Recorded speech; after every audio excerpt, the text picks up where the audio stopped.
Welcome everyone to a brand new premiere episode of the Talking the Last of Us. I am your host Jen. I am joined tonight by Josh, Kinte, and Tori. I'm going to introduce them a little bit further in. Let me give you a quick introduction to what we're going to do and say I am so excited about this. I've been waiting so long to do this, and I really hope that this is going to be not just fun for us, but fun for you, the viewer. Okay, so let's give a quick introduction to what we're going to do here. Talking The Last of Us is going to go through episodically each of the Last of Us story titles, and we'll sort of roll some things together here right at this very second. And that way we can kind of get through some stuff and hopefully catch up real quick so that we can be on time and do week by week episodes. Um, the show itself is The Last of Us. It's based off of the video game from Naughty Dog. If you haven't played the game, just know that there might be a little bit of spoiler material going on. So if you aren't interested in hearing that, this might not be the podcast for you until after you have kind of seen a little bit more of the show or decided that you want to play whatever. However you decide to do it, there probably are going to be some spoilers. Um one quick also sort of housekeeping piece of business. I do want to make sure that everybody knows that so far from where we are right now, we're just a bit behind in terms of the episode count. We have a new episode coming up very soon. As soon as we're all caught up, then we'll get onto a regular schedule. Okay, so let's first talk real quick about what is happening. There's an apocalypse. It's kind of different than what we're used to. And I'm really excited about how this whole thing transpires. This is one of those games that has a really loyal fan base for really good reasons. And I think one of them is the way that they introduce the apocalypse and what they are sort of trying to say about what might happen. It's a really neat idea. Um, and actually, you know what? I think I'm going to introduce my guests and bring you guys in so that we can talk real quick about how we feel about some things, and then we'll get into the history of the game itself. So, without further ado, first I'm going to introduce Josh. Josh, how are you tonight? I am amazing, Awesome. as per usual. Are you excited about talking about The Last of Us? Absolutely, it's just off the top of my head. I'll just say it's one of the best new shows we've had in quite a while. And big question, have you played the game or not? I have played both games Okay. So, and the DLC. Josh, okay. So Josh has the knowledge of a game player to bring to the table. I'll ask you another question afterwards. Let me get over Okay. to Kinte. Kinte, how are you tonight? And give us your take. Are you a game player, or are you just watching the episodes and along for the ride? I'm watching the episodes along for the ride, but what I'll do is I will watch the progression of the game up until it's caught up. So I have watched what happened in the game just to see how it differs or compares to the TV show. So Kinte is a very well informed viewer of The Last of Us, and that's pretty awesome, actually. I know a lot of people who are in your position, Kinte, who are basically checking up to see whether or not the show is sort of running along the same lines as the game. And I find that really fascinating. This is the first time I've ever had a or seen a group of fans who are so invested in the story that they actually go back and like check the wikis and look to see, is did somebody play this? Is there a Twitch for it? It's kind of neat. I really love that interactivity. It's great. And Tori, how are you tonight? And tell us the same thing. Have you played the games, or are you just along for the ride? Tori's on mute. Tori's on mute, I am an uninformed viewer. I uninformed. Okay. I when I was watching it, just life got in the way, and I didn't pay that much attention whenever I should have been. So I missed a lot of parts. But I got the gist of it. You know what I mean? Like I'm with the plot and everything. I can talk about it. I just don't know where it's going, and I never play the video game.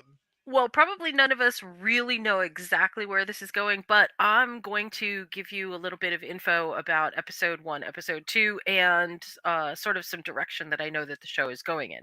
We do know that the series is taking place over the course of the first game. That is going to be all of season one. So if you thought that season one was going to be protracted, I'm sorry, into two different seasons, no, it's not. It absolutely is going to be just this one season.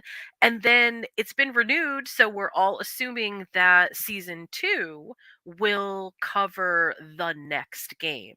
I'm not really sure how to feel about that. They are moving really fast, but wow, they've got a lot of ground to cover between now and the end of the series. And I feel like I wish they would have slowed down a little bit. I don't know. How did you guys feel about that? Or how do you feel about that?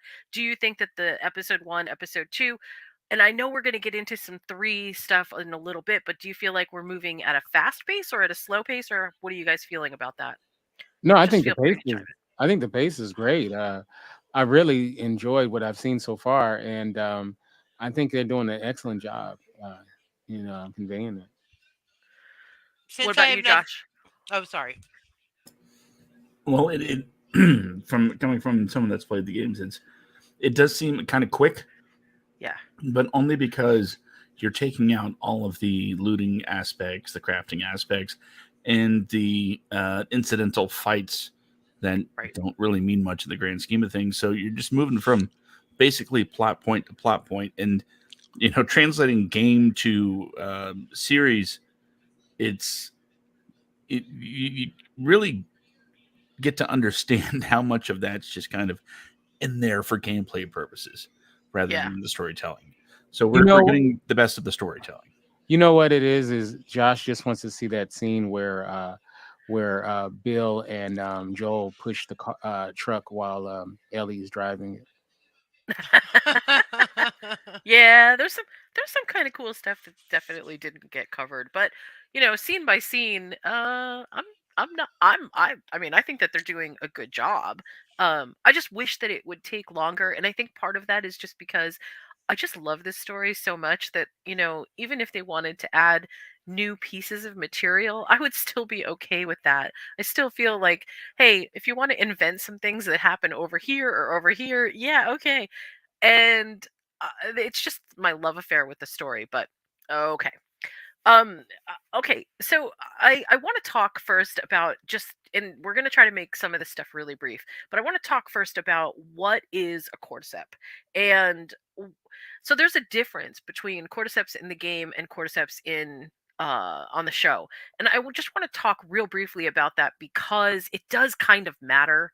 Um and there's an idea here that I think some people were not too excited about. They were upset because they thought it was going to change the core monsters. So give me some.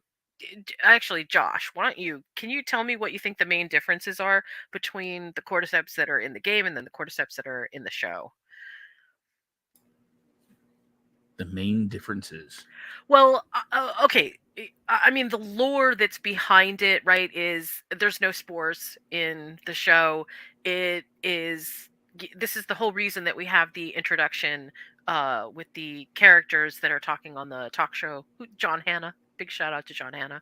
Um, and they talk about the fungal sort of implication of everything, but they don't talk about the spores, and that's primarily how everything is spread in the game, right? Mm-hmm. In fact, we even Airborne. have, Yeah. yeah, everything is airborne, and here that's not really what's going on. In fact, I mean, the whole backstory with with the flower, with the idea that it was an outbreak that happened along a slightly different line.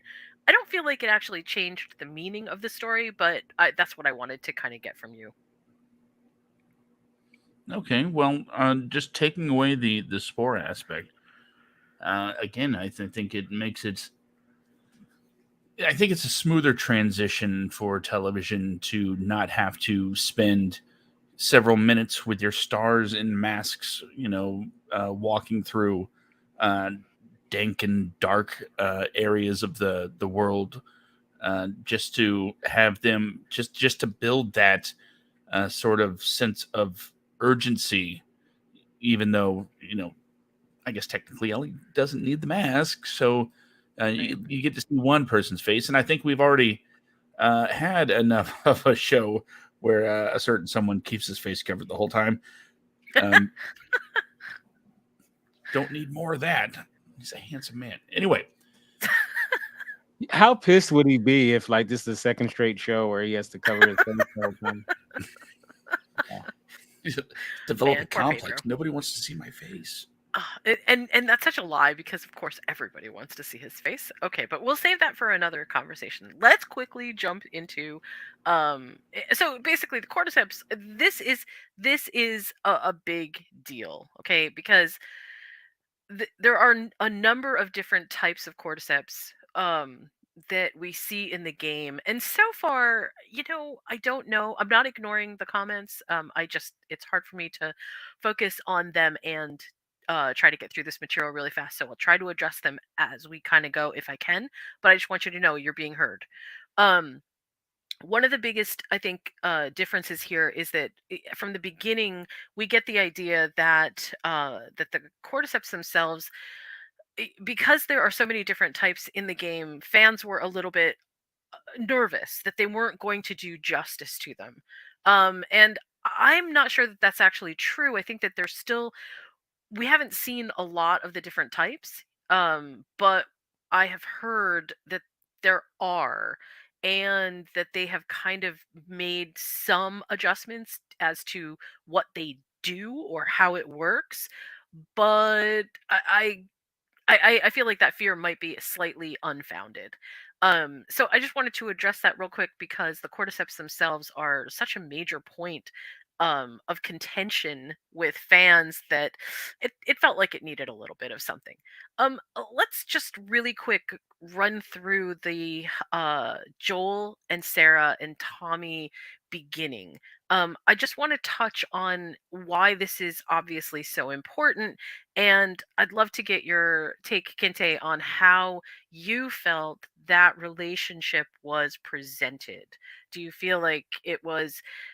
I mean, obviously, we understand that Joel loved Sarah. I mean, there's no doubt about that. But do you think that they did a really a good enough of a job expressing why it is that this relationship clearly is setting up the relationship between Joel and Ellie?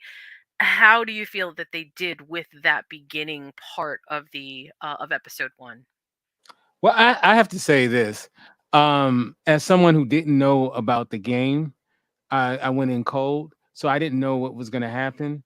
Mm, Um, I First of all, they make you fall in love with his daughter, right? Because she is so sweet, she is. and the actress that plays her does a fantastic job. And you totally see her as someone that's going to be on this show going forward. And they made the beginning part mostly about her. So, and it's a beautiful job because it really gets you invested in her and her safety. So they do kind of a Game of Thrones thing, where and where you don't think that Ned Stark is going to get beheaded, and then you're like, because you didn't read the book right yet, and you're like, oh, well, I know I just spoiled. Dang it, I just spoiled Game of Thrones. Sorry, but you're sitting there like, oh yeah, she's gonna be fine. They're not gonna kill a kid, and then wow, the girl dies, and you're like, oh my god. So I think they did a great job of establishing not only Joel and her relationship, and I loved how they watched what was it, a ninja movie, and I just love the Right. closeness. And then I think they did a good job of establishing Tommy too, to a certain degree. And it is so, when I went back and watched it in the video game, it is so almost beat beat by beat similar. And the Yeah. part that they added to it needed it, and I thought it was just excellent. I thought they did a fantastic job. It pulls you right in, and you hurt for the daughter. And I'll be honest with you, when it went to black, I wasn't quite sure she was dead. I thought Oh, maybe, yeah. I mean, at first, I was kind of like, are they going to come back and say that she didn't die? And then the time jump, and then when maybe I was hoping that she wasn't dead, and then when you realize, oh no, no, no, she's gone. Like, oh wow. And then I thought they did a great job of setting you up for the relationship he has now with Ellie. I'm gonna just throw something out there with this, and that is that in the first episode, what you said I think was right on, right? Beat by beat, the first episode really tried to mimic the opening scenes of the game. And that I think was not just awesome, but it was necessary to set the tone of the game, because as we go on, I mean the show, because as we go on, it does start to veer a little bit further away, and we need that sort of grounded in reality aspect of, hey, this is where we came from. um so much so that as I was watching the first episode, one of the things that I noticed was even the voices that sort of felt disembodied and seemed to come off camera, so to speak, that they do in the game, where you're like, you hear things coming, into the game itself, but like from a place clearly that isn't right next to you, because the sound is a little bit off, it sounds distant, it sounds a little bit tinny. They even recreated that in the show, and that was amazing to me. It really felt immersive. um so once we have Joel lose Sarah, and that is absolutely traumatic, we realize that the world, taking a time jump, has clearly changed in pretty terrible ways. And moving in a direction forward, Joel has met Tess. There is this organization called Fedra, and there is another organization called the Fireflies. But let's just pause very briefly and talk about um, well, let's talk about first what is Fedra. Um, I'm gonna go back to Josh on this and ask Josh to give us sort of a, what do you understand Fedra is, and how is that important? Well, Fedra is it's essentially the government and how they're taking care of the people in a way, trying to keep everybody quarantined and quote unquote safe. Mhm. It all really comes down to keep everybody under lock and key, uh, under the guise of safety, which is why there is a group to counter them in the first place.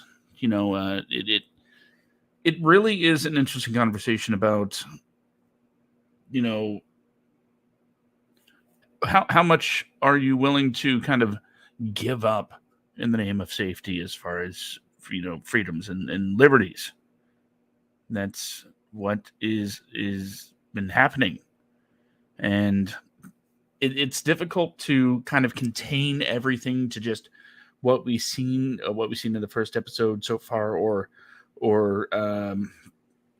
early goings on in the game. What we really know at this point in the first episode, right after the time jump, is that they're there to keep everybody sort of in line and more or less kind of fed, like it's some sort of big old summer camp where everybody's just miserable, like summer camp.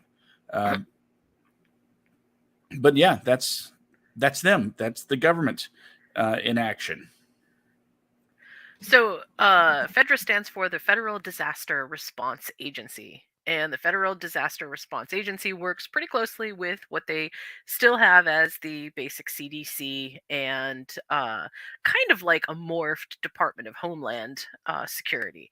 It is absolutely authoritarian.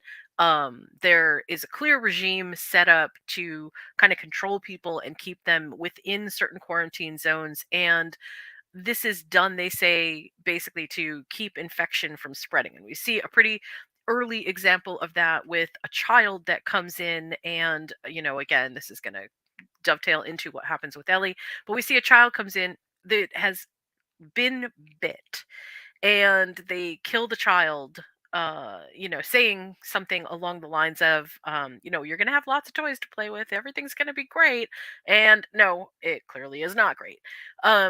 They take no chances, zero chances. Like, if it even appears that you have been bit, or if it appears that you have even been compromised, you're not going to survive. They don't allow you to live, because that's how incredibly infective everything is. It is so fast the way that this stuff moves that they just take zero chances. And so when we finally meet Ellie, we realize that, oh, okay, this is something special because Ellie has the scar from being bit. But before we get there, I wanted to ask Kinte.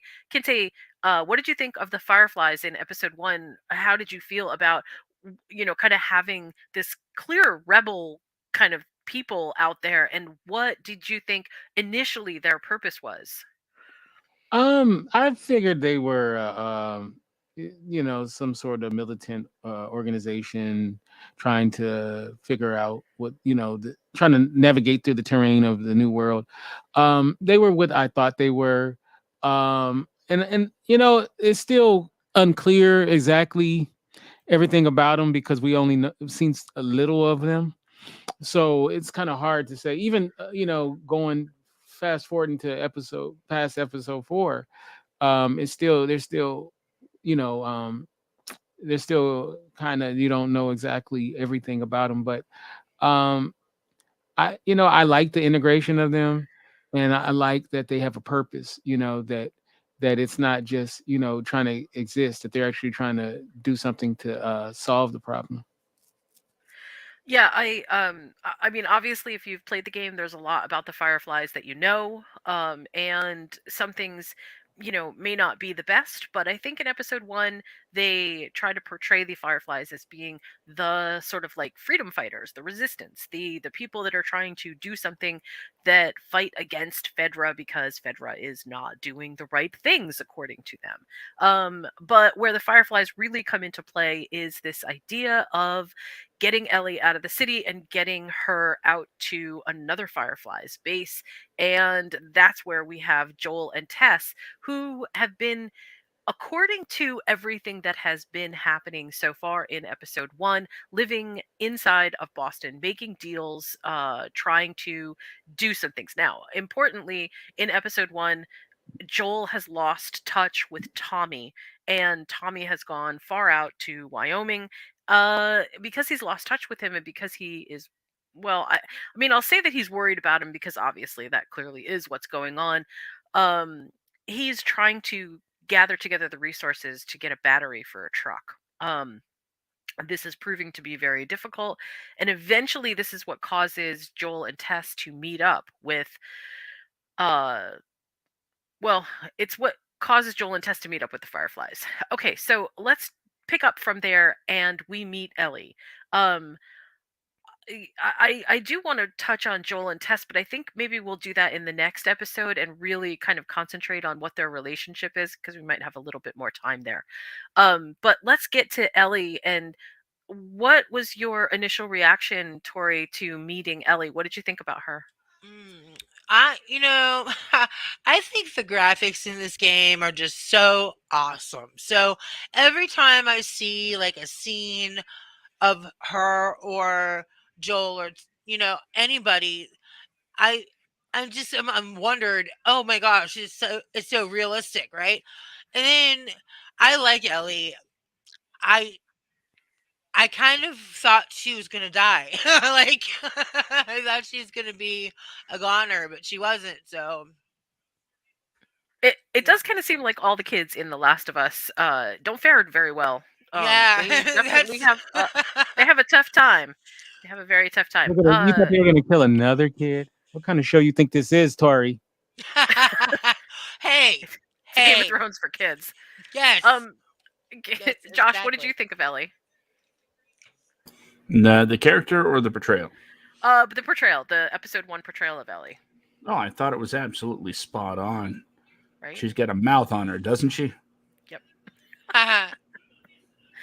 And And Kinte, it's not far off from the way kids actually act today. it's absolutely true. And Kinte, what did you think about Ellie when you first met her? I'll be honest with you. She's grown on me. I didn't like her at first. I don't like smart aleck kids. I, I always want to smack their mouths when they smart aleck kids. So I, yeah, I didn't. I'll be honest with you. I didn't care for her at first, and she was kind of annoying to me. And then, but then as it went on, she grows on you like a fungus. Ha ha ha. so I think that this is very intentional, right? We're not really supposed to like, quote unquote, most of the characters. Joel isn't even very likable at this point. He's very hardened, very jaded, very. He's just like been lost to this idea that if violence has to beget more violence to get to your goal, then it's okay. Like, he has kind of lost a little bit of his humanity, and I don't feel like we're supposed to really like Ellie in the beginning, and that's for a purpose. And I think that this unfolds as we go episodically through the relationship of who Joel is and who Ellie are, and then who the pair of them are together. But let's not forget Tess. For I, as the short time that Tess is available to us on the screen, this is an amazing portrayal of who she is. It to me, it opened up a brand new world of sort of depth. I really, really liked it. And we're going to get into sort of what happens inside of episode 2 in a second, but this whole process of dealing with what happens with Tess meant so much more to me because of who she was. So I'm going to try to close this particular part out by saying um, I think that in some ways the episode 1 and then into episode 2, we sort of have a full picture, as full as we can get, of where Joel is from, where Tess is from, what they're doing, what their core mission is, which is to get the battery so that he can go out west and get to Tommy. And we're introduced to the cordyceps in episode 2. Well, technically at the end of episode 1 with the clicker on the roof, but we're introduced to them with a little bit of lore in episode 2. And I wanted to get, first of all, I want to get Kinte's opinion about what you thought of them when you first saw them, and so we see them in episode 1 because obviously that's when the apocalypse happens. But as things have gone forward, we get to see them outside the walls of Boston in episode 2, and up close and personal in that jaunt through the museum. And before I forget to say this, it is so clear to me that HBO has invested so much money into this series to make it as rich and grand as it is. And it shows in the little things, and the museum and that flooded area are prime examples. The amount of detail and effort that went in to recreate those, to make them feel like they came directly from the game, and then to spend less than 10 minutes in them, is enormous when it comes to resources for building these. It's just absolutely fabulous. And so I need to give them a huge shout out, because that is one of the things that I am the most impressed with. I'll get to some things that I'm not so happy with in a bit, but let's talk real quick about the cordyceps and what you thought of them. Kinte, what did you think in episode I want to 2 of make a them? quick thing about Joel, because you were saying about him not being likable. Yeah. And I know this is later on in a future episode, but how can you not like a guy who eats 20-year-old Chef ravioli? Boyardee. Right, Yeah, he was a good guy, wasn't he? Yeah. right, right. Uh, I wouldn't eat ravioli that was made yesterday, but I digress. But But you're anyway, not living in you're not living in the cordyceps right, apocalypse, so yeah. right. I feel like Okay, Josh so would eat it, but I think he would eat it now. But anyway, no. Okay. So one disadvantage that this show has, but it's done a great job of surpassing it, is I'll give you a great example. There was a show called ER, and it was like a hospital show, and it ran for I think 10, 11 years. I can't remember. Yeah. And then other shows came up afterwards, or like near the end, like you had the one on ABC, Grey's Anatomy, and then you had House and some other shows. And if you've watched ER for all that time, I'm gonna bring it all together. Uh, you watched every single doctor situation you could watch, right?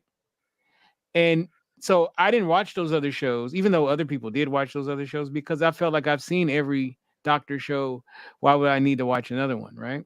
Well, and this show has a disadvantage in that we just watched Walking Dead for what, 10 years or whatever, how long? And we've Hmm. seen every zombie configuration you could see, right, on that show, right? So this show has done a great job because one thing I felt like going into it is, okay, here we go with the zombies, because they're not thrilling characters, right? But Right. they've done such a great job of when you see them on the show, it's impactful. So they haven't overdone it, right? And when they are on the show, like they make an impact. And I've, not playing the game, to me, I think that first of all, they're ugly, they're creepy looking, and they do a great job. The way and they move, that gives you an intensity that in other stuff that you don't really have in a lot of other programs. So I think they've done a great job, and the production design on this show is fantastic. Right. Oh man, I mean, you could see it on the screen. I mean, it's beautiful, and they've done such a great job. So I think that they've done a great job, and honestly, I don't need a whole lot of them because, like I said, I've just watched The Walking Dead for 20 years. I don't need a whole lot of zombie action. I want a great story, and then the zombies, be more impactful. That's me, but there's probably people out there. I want a more zombie action. This is I think one of the key aspects of differences between The Last of Us and The Walking Dead. And we can have that discussion another time when we've got more sort of time for the episodes. But I will say that one of the things that I think that they do really well in the first and the second episode, and even into the third and fourth episode, is that they continue the sense of dread, the horror thematic content, the overall tone of everything is scary without needing to hit us over the head with it. Um and in the game, it obviously the stakes feel a little bit higher because you can die in the game, so you're, trying to protect all of your assets and you don't want to die. But there is a portion, I think, of the game that also is sort of very similar to the series in that we don't have monsters where they don't make sense. Like we don't just have kind of roaming monsters in a way that doesn't make sense. And so the dread kind of builds You instead of mean is always present. you mean like you don't have no whale walkers? Yeah, oh my god. Okay, well, we will definitely be having that conversation because I would love to do a whole podcast on The Walking Dead versus The Last of Us. So we'll definitely do that. Okay, so Josh, let me get your opinion on the cordyceps too, because if you, not if you, because you've played the game, I really would like to know how you feel about it. Wait, one thing real quick. Yeah, I think we only should do the first season of both. That'd be the fairest thing to do. yeah. Okay, we'll compare the first season of The Walking Dead and The Last of Us. That would make sense. All right, so Josh, give us your take on the cordyceps. Well, I think Kinte pretty much nailed everything. The only thing that I can really say differently, and not even differently, but maybe just in addition to, as far as comparing it to the games, in the series, from what we've seen so far, it's been very dramatic. It's been, as Kinte put, very impactful and um, pretty intense, just from the couple types that we've seen on screen so far. But knowing what's coming, uh, I can only imagine the bricks people are going to be dropping in their pants when they see what's to come. Oh my god, no kidding. Oh, It's going to be, oh, it's going to be something else. in fact, not to give any, because I don't know when people will listen to this, but if you're listening to this in real time, the episode that's coming up on Friday, which will be episode 5, is apparently, if you've seen the trailer, it's gonna be big. And the the cordyceps type that we are about to see is honestly, to me, one of the most scary from the game. It just absolutely is frightening beyond Oh, I'm belief I'm for not watching that episode then. I don't want to be scared. I it's don't want to be scared. really I don't want to be scary. I scared. mean, just to put it simply, video games have boss fights. Right, This is a show based on a video game. right. Yep. Boss battles, yeah. That's Yeah, all I'm so gonna say. things definitely ramp up because your skill level in the game does matter in terms of what you can fight as you kind of continue to go along. So as we move along in the series, yeah, things definitely feel like they are progressively going to If ramp up. I if I hope that can't that's the sleep case. because of the Friday's episode, we, Josh and Jen has to pitch in and get me a, nightlight. Okay, we promise we will, and we promise it won't be in the shape of a cordyceps either. We'll get you a nice mushroom light so you can see. Okay, I want to talk real quick about Joel and Tess and how Tess dies. Um, yeah, that's not a spoiler. Sorry, guys. Uh, we're going all the way through episode 1 and 2, so if you don't know, yeah, I already gave you a warning.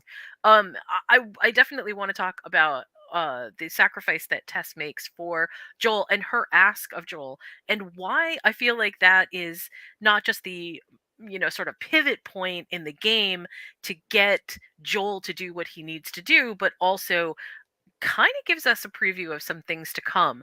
And I guess I'm going to ask Kinte first. Kinte, what did you feel about the way that Tess died, and her final sort of ask of Joel, which, by the way, was to Man, get Ellie. once again another great moment where I'm thinking she's part of the show.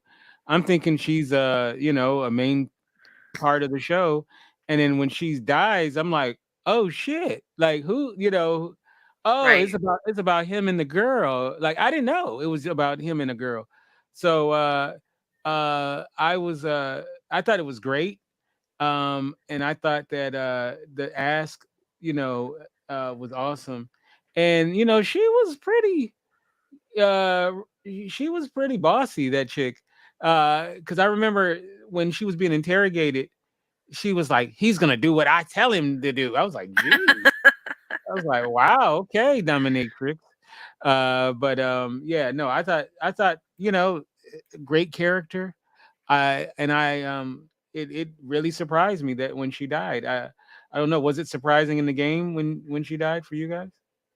I, well, I can say that I feel like it was a pivotal moment. In that, yeah.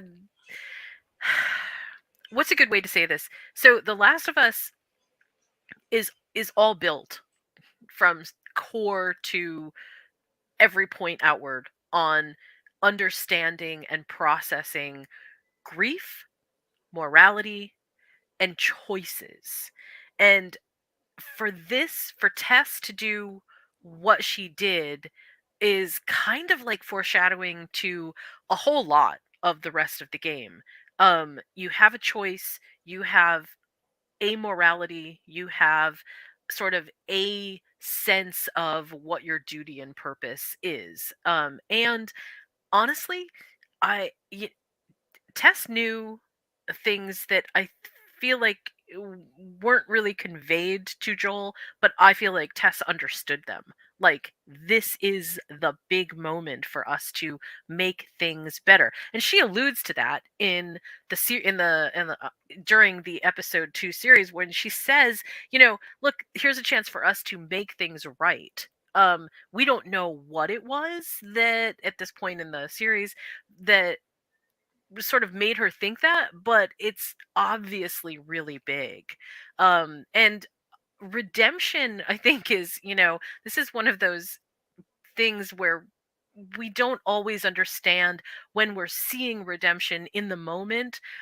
And yet here we get a peek at, hey, here's your chance at redemption, and it's kind of straightforward. So I'm going to ask Josh the same question. Josh, what did you think of the test scene where Tess basically gives up her own life to save them. It And it's a little well, bit different than in the game. yeah, What happens here? in the game, she's not killed by the infected. Right, She's killed by Fedra, right, and they finally catch their big um, big baddie, I guess, because if anything, playing these games, you get a good look at how good guys and bad guys are basically just uh, comes down to what side you're on.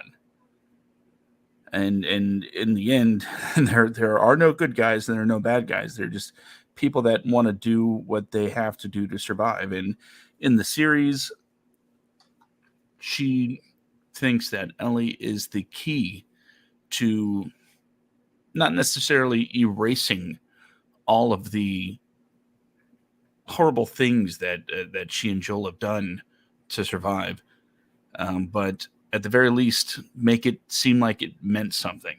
right. And it's one of those cases where, yeah, she knew what her fate was already, and if she could use her last her last breath to ultimately save humanity, then it would all be worth it. Like Kinte said, going back to the interrogation scene, Tess is an amazing badass woman.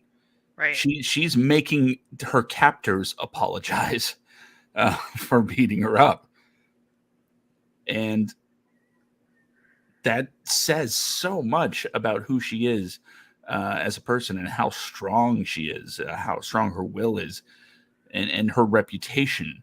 So for her to make that sacrifice just for a chance at making things better says a lot about her character. And it again, it's goes to show that they're not pulling any punches for the series. They are going to hit you hard in the feels. They're going to make you care about somebody, and then they're going to take them away. Yep. Yep. This and they do this I think really effectively throughout the game too, where you don't know who to trust. I mean, you're on an adventure is not the right word. You are on this journey with Joel and Ellie, but you have zero idea who you meet along the way that either has the same sort of morality bent that you do, or the same or even if the choices that you've made so far are going to change some people throughout the game. Now, in the series, clearly the way that they sort of put this all together is with Tess giving up her life to save Joel and Ellie so that they can get away, right? And they do it with the amount of flammable fluid. Mhm. And if you look really closely, the lighter that Tess uses is apparently a prop lighter from Uncharted. So big shout out to Neil Druckmann, who is my hero in all of this because he also did Uncharted. So he did The Last of Us and he did Uncharted. Can Um, can I and can I And put Joel something kind out of there real does quick? look. Joel looks like he's related to Drake. yeah, he does kind of look like he's related to Nathan Drake, doesn't he? Yeah. I'm sorry, what were you going to say, Josh? I do just kind of want to put this out there that you know, rest in peace, Annie Wershing, the actress that played Tess in the game, Yeah. recently passed away a couple weeks ago. Yeah. She was on 24. Yeah. Did a great job. I How did mean, she Yeah. pass absolutely amazing. away? How did she pass away? Not mistaken, it was cancer. Yeah. Yeah. Oh, It that's was. so sad. Oh my Yeah. goodness. Yeah. It was a Bless long their battle. hearts. Oh. Um. So, as we move sort of like forward into the okay, Joel has now lost Tess, and I want to talk real briefly about that scene that happens outside of the museum when the big explosion happens, right? And it it to me this is sort of pivotal because again this sort of sets us up on the stage where I think there's so much foreshadowing in all of this. Joel sees it, and obviously he's not just heartbroken, but, clearly there's grief there. But at the same time, Ellie is overwhelmed by what is happening, and Joel is like, okay, experience the grief real quick, move on, survive. Ellie is not there yet.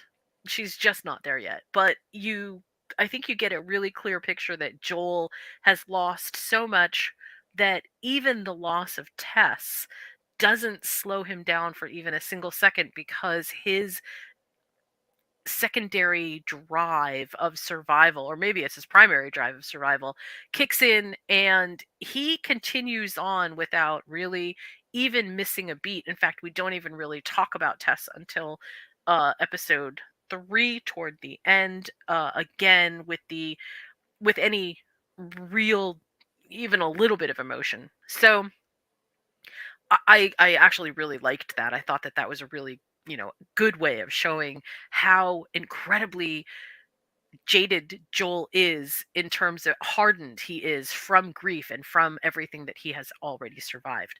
I also want to say that, as we move forward, I know that this has been really super condensed, and I am so sorry that we don't have a ton more time to go more in depth with this, but in our next episodes we are going to slow everything down and really kind of give a wider birth to everything, so that we can really get into it. There were things about the interrogation, like Josh said, that I really wanted to talk about. I really wanted to talk about the radio, which we'll actually, I guess, talk about when we can talk season, or sorry, episode 3. And to close this out, though, I want to really discuss why grief and loss are so important here. So in episode 1 and episode 2, we sort of get a sneak peek at what grief and loss matter to all of our characters. And right now we're down to Ellie and Joel. They've both lost a lot. They both have very little to even begin moving forward with. And this sort of sets up, I think, the rest of the series, because this is what they have to work on for their foundation. So I wanted to get, I'll start with Tori. Tori, what is your how did you feel about how much Joel and Ellie have already lost, and what you think that might mean going forward? Okay, so grief is so overwhelming, like so overwhelming. When you lose somebody and you go through the 5 stages, it consumes you. And I think they did a good job of portraying that in the characters. Joel is very jaded. I think that's a great word for him, because he gives things a chance, but he still gets hurt whenever. I want to say one thing about the production thing. Like I really thought that I was in the video game. Like, I've watched the video game. I've never played it. And I think that they took all the different avenues that people could take in the game and really condensed them in the show. And they did that with Ellie, and they did that with Joel, because there was, you know, how do you portray such grief as somebody that we've never been in this situation before, right? So, you know, I don't know. I don't know how I would handle it. I'd probably freak out. So That's just me. So I'm going to ask Kinte and Josh to give me their opinions also about what they think in that realm. And I also just want to shout out real quick to Stephanie. Stephanie, if you don't like zombie movies or shows, yeah, you should definitely stick around for The Last of Us, because it's really not like a typical zombie show. So yeah, come along for the ride with us. Kinte, what did you think about just that last sort of scene with, okay, Tess has given up her life, and then Joel and Ellie have to move on. That overall sense of grief and loss as it sort of applies to the two of them. I mean, I thought it was excellent. I thought it was it really established the characters, and it, it deepens the relationship that we have as an audience with the characters. And I thought that that was very important for to do that, especially early on in a series. So I thought they did an excellent job with that. Yeah, me too. Me too. What about you, Josh? Well, seeing that within the first couple of episodes, Joel just keeps losing the people that are closest to him in the world, and he doesn't keep that list very filled. You know, it's like every time he puts a name on it, it's it's gone. So it's it's good to see that they're able to show his reluctance to not just accept Ellie as sort of a job, because it's not his mission. He doesn't. It's not that he doesn't care. He just doesn't. Right. That's not why he's going. He wants to find his brother. But for Tess, he's taking Ellie to where she needs to go, because Tess believes that this is the answer, that this is the key. And because Tess is no longer there, it sort of builds another wall for Joel. And as we see, moving forward, yeah, there's going to be some crumbling to that wall as he and Ellie get closer, as people tend to do in crisis situations. I seem to recall this little film called Speed. Maybe you've heard of it. Yes, Yeah, people. pop quiz, Loved it. pop quiz, asshole. No, is it Pop Quiz Hot Shot? Pop No, Quiz Hot Shot. no, I said asshole. I changed it. Oh, okay. Oh my god. And Stephanie's right. Joel is, he's afraid to be vulnerable because, again, everybody he's vulnerable to winds up dead. It's Well, it, I it, think. Go ahead. well, I was just going to say it becomes a self-fulfilling prophecy when you only allow so many people into that, you're yes, I'm going to care about you. And when you are only willing to care about a very small circle of people, then anyone that is in that circle that disappears, dies, or, suffers some kind of demise, it's going to hit you even harder than it does. It's just it's there is so much pent up in all of this, and it makes Joel's search for Tommy also, I think, on a different level. Like, it's not, yes, he is absolutely fulfilling Tessa's last wish, right, which is a very powerful statement in and of itself. It was her dying wish, get Ellie where she needs to go. But the Yeah. tandem problem here is that Joel needs to get to his brother, and that matters too. So, and it definitely matters in the game, but in the series you can see that the two elements here that are running along parallel lines will definitely convene at some point, but or converge. But what matters here is that Joel's motivation is primarily being driven Um, by both his grief for Tess and his promise to her, and his want to get out to his brother. So it just so happens that the two kind of work. And when he says that Ellie, okay, he's willing to do this by the end of episode 2, it really does kind of feel to me, at least, that that yes, he this is his intent, but also we have this other sort of, yeah, okay, fine, I'll get you where you need to go because I did care about Tess so much, because I did make her that promise.